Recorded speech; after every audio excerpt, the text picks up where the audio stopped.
쉽게 배워서 빨리 써먹는 글 잘 쓰기 비법.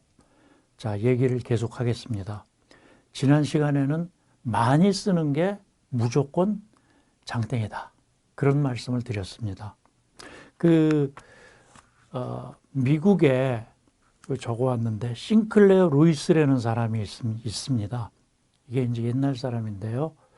이 사람이 미국에서 노벨 문학상을 처음 받은 그런 사람이라고 그럽니다. 이 사람이 하버드 대학에 이제 그 학생들을 모아놓고 강의를 좀 해달라고. 근데 거기에 그 모인 학생들이 글을 쓰고 싶은, 작가가 되고 싶은 그런 학생들을 모아놓고 이제 강의를 좀 해달라고. 노벨 수상자니까, 노벨 문학상 수상자니까. 그 이제 강의를 하러 갔는데 술을 마시고 간 거예요. 취해서. 가가지고 학생들한테 자, 여기서 글 잘 쓰고 싶은 사람 손 들어봐 그러니까 전부 다 손을 들었어요. 작가 지망생들이니까.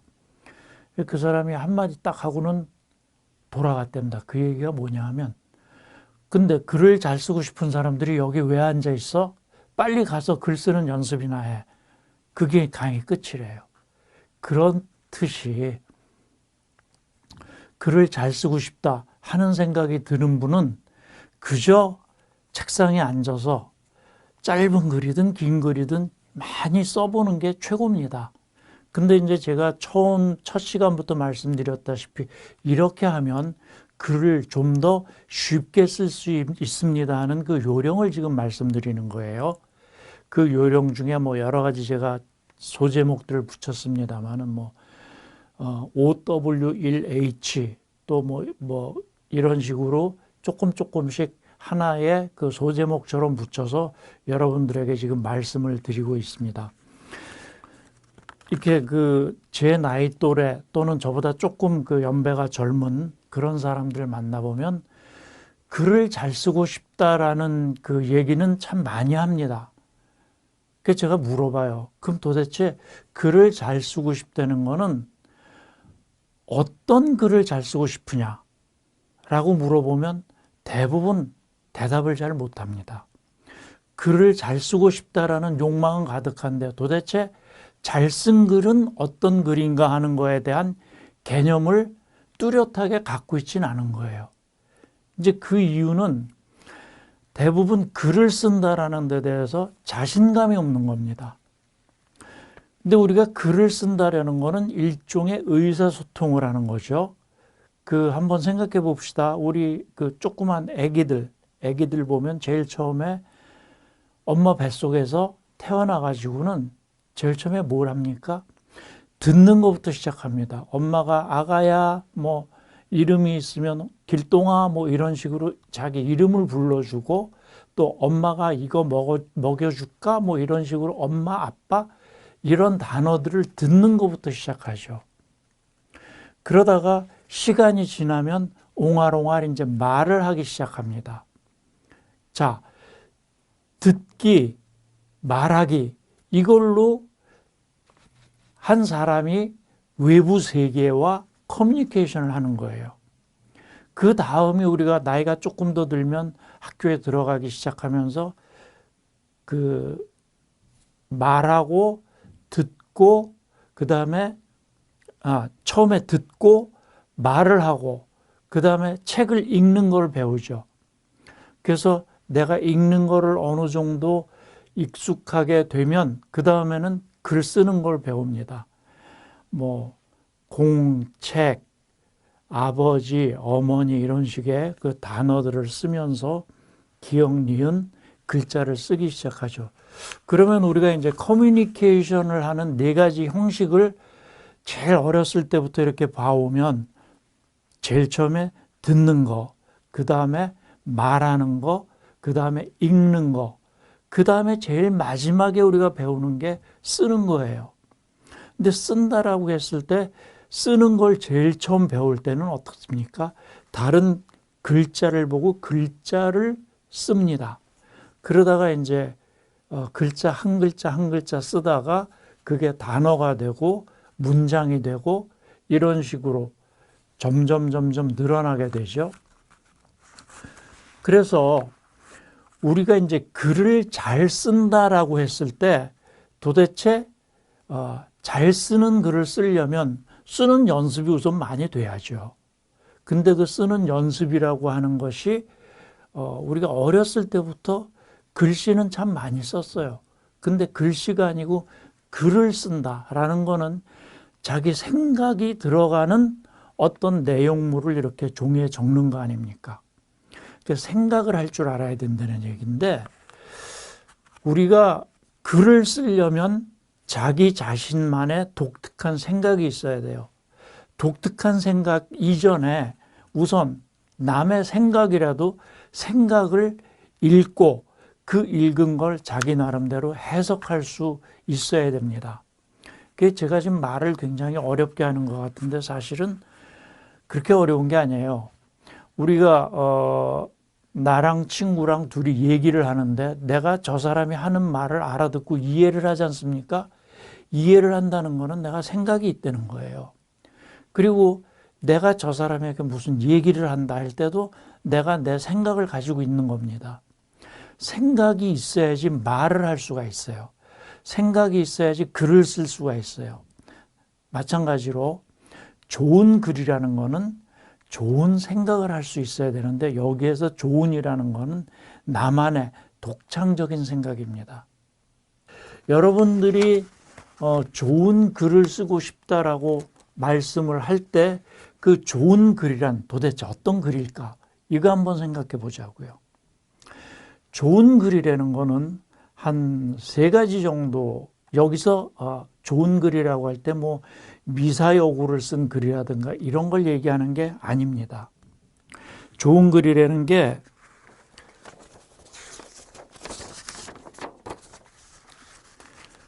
제일 첫 번째, 글은 무슨 글이든지 목적을 가지고 있어야 돼요. 청구서 같으면 내가 누구에게 돈을 받아낼 목적을 가지고 있는 글이죠. 또 논설 그러면은 무슨 나의 주장을 다른 사람들에게 설득하기 위한 게 논설문이고, 그렇죠. 수필 같으면 내 감정을 누군가에게 보여주는 것, 뭐 이런 어떤 여러 가지 글마다 각각의 목적이 있단 말이에요. 그 목적을 읽는 사람들이 알아들을 수 있게끔 목적이 분명한 글, 이게 좋은 글의 첫 번째 조건입니다. 글을 쓰면서 논설문을 쓰면서 수필처럼 쓸 수는 없어요. 수필을 쓰면서 논설문 같이 써서도 안 됩니다. 왜? 목적이 흐려지거든요. 그래서 좋은 글의 첫 번째 조건이라는 거는 목적이 분명한 글, 그게 좋은 글의 첫 번째 조건이에요. 좋은 글이라고 하는 두 번째 조건은 쉽게 잘 읽히는 글입니다. 내가 쓴 글을 다른 사람들이 봤을 때 아주 쉽게 읽히는 거, 그리고 잘 받아들여질 수 있는 거. 우리가 이제 책을 보다 보면요, 어떤 책은 술술 이렇게 잘 넘어갑니다. 뭐 소설이나 수필 같은 것이 특히 그런데 잘 넘어가죠. 근데 소설이나 수필이라 하더라도 이상하게 잘 안 넘어가는 글이 있어요. 그런 글은 특히나 이제 그 외국 서적 번역된 걸 읽을 때 잘 넘어가질 않는데, 그런 글은, 잘 넘어가지 않는 글은 좋은 글이 아니다라고 감히 말씀드릴 수 있습니다. 번역할 때 번역 문체가 이상해서 처음에 그 외국 사람들이 글을 쓸 때의 그 의도, 그 목적을 제대로 전달하지 못한 그런 번역 문체의 글들이 있어요. 그런 글은 나쁜 글입니다. 좋은 글이 아니에요. 그래서 근데 이제 번역이 아니더라도 내가 쓴 글이라도 남이 읽을 때 이 사람이 도대체 무슨 얘기를 하는지 잘 못 알아먹는 글, 그런 건 당연히 나쁜 글이죠. 그래서 우리가 글을 잘 쓰고 싶다라고 했을 때 그 잘에 해당되는 거는 쉽게 읽히면서도 다른 사람들이 내가 하는 말을 잘 이해할 수 있도록 쓰는 글, 그게 이제 좋은 글이죠. 그 다음에 또 하나, 세 번째 좋은 글의 조건은 오랫동안 기억되는 글. 좋은 글의 세 번째 조건이라는 생각입니다.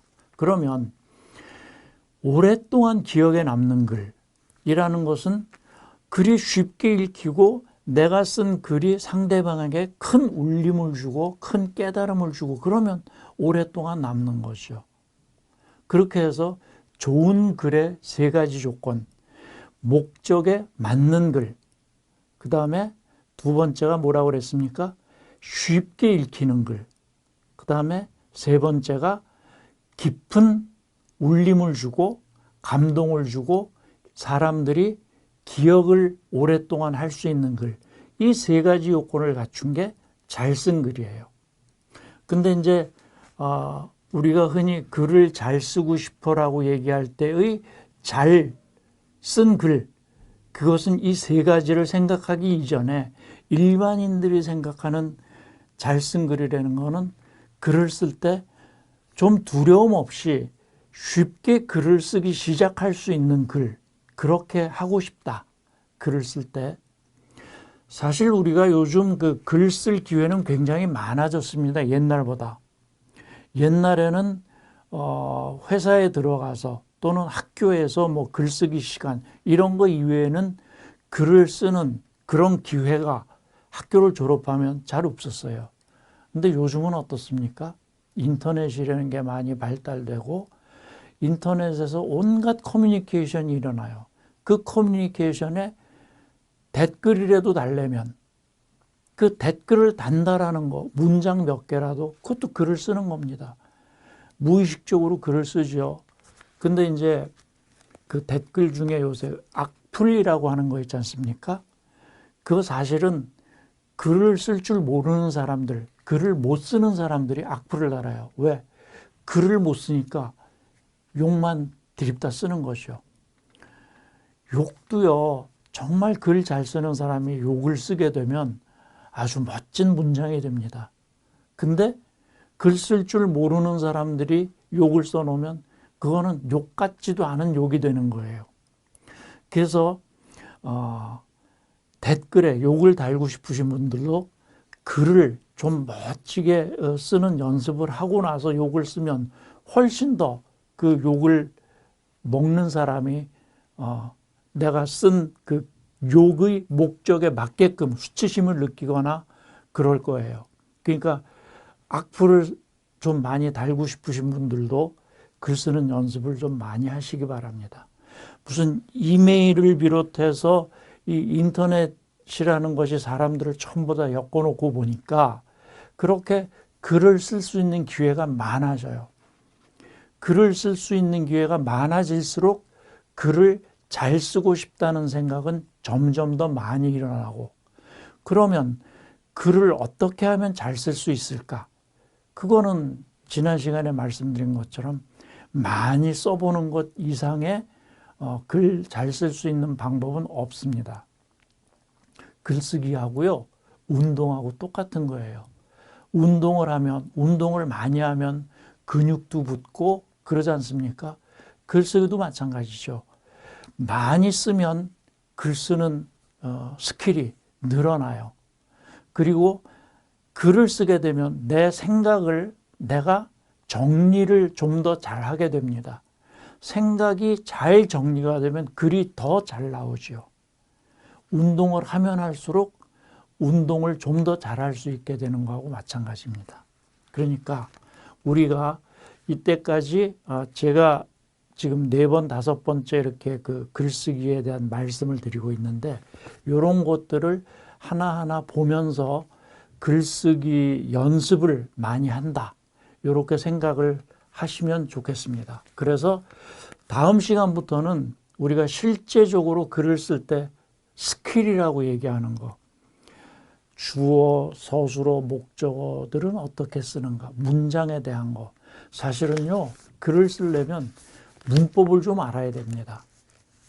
그 흔히들 하는 말로 아버지가 방에 들어가셨습니다라는 거 있잖아요. 아버지 가방에 들어가셨습니다라는 거, 띄어쓰기 이런 것들, 그런 그 문법에 대한 그 개념을 좀 갖고 있어야지 글을 잘 쓸 수가 있는데 우리가 비유법이라든가 뭐 이런 그 문법이라든가 이런 얘기를 다음 시간부터 조금씩 하도록 하고요. 오늘은 일단 좋은 글에 대한 개념을 가지고 생각을 많이 하자. 내 나름대로의 생각을 가질 수 있도록 훈련을 좀 하자. 그런 말씀을 드리는 걸로 여기서 얘기를 마무리 짓겠습니다. 감사합니다.